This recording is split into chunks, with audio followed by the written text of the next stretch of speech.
Frigidaire Laundry Center not draining properly? No worries.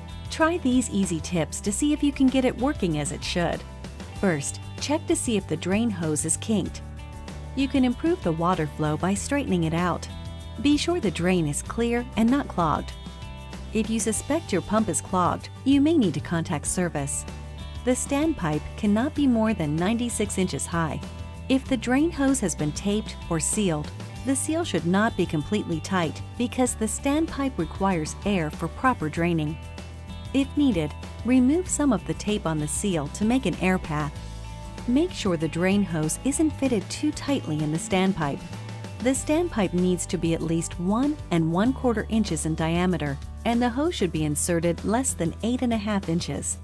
We're here to help. Check out your use and care guide for more information. Visit www.frigidaire.com or call us at 800-374-4432. That should do it. You got this.